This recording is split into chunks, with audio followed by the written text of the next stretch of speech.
Right, the multiplication property of equality means you can multiply both sides of an equation by a number and not change its solution. So this is basically what we're trying to do to solve these equations.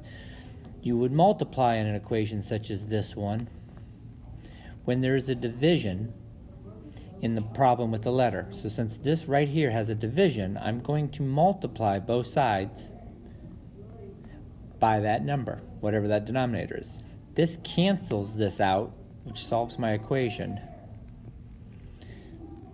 And so we're using this property to solve the equation.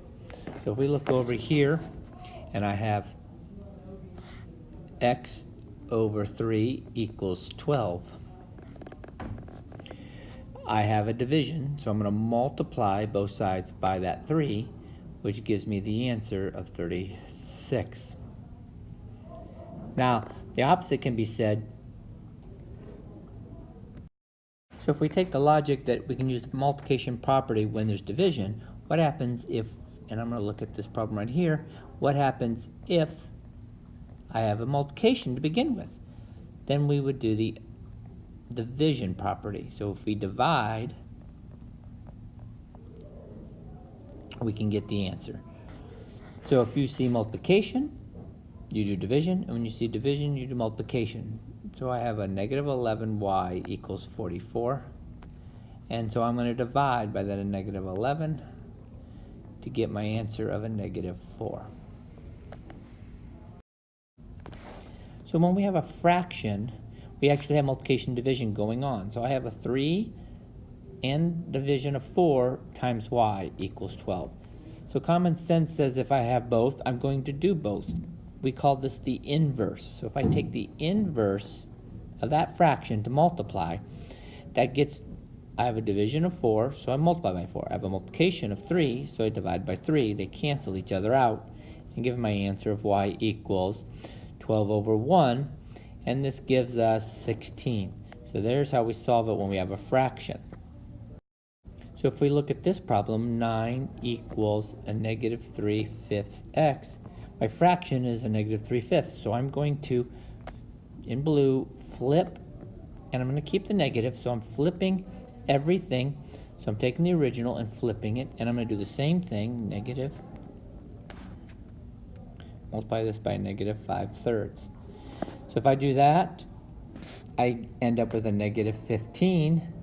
These cancel for my x.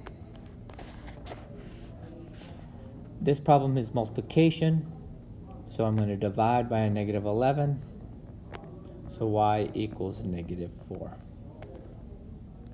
Difficult problem sometimes is when we have, once again, these negative signs. If you were to write the negative 1 in front of that x and see that it's a negative 1, you can see it's multiplied, so I would divide by that negative 1.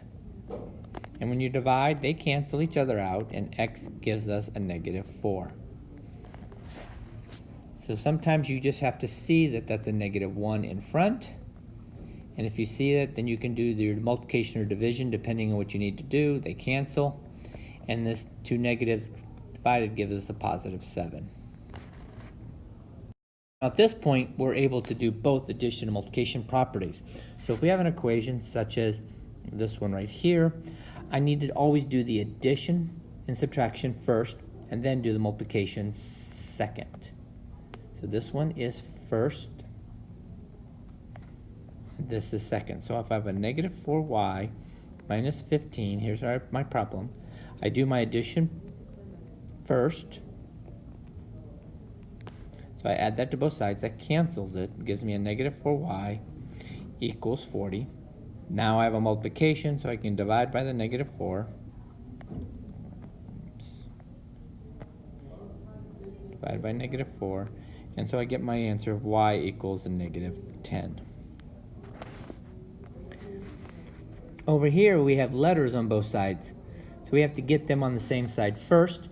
So I'm going to add this 4x and move it over. So if I put the 4x plus the 2x minus 15 equals 21, I can then combine my like terms.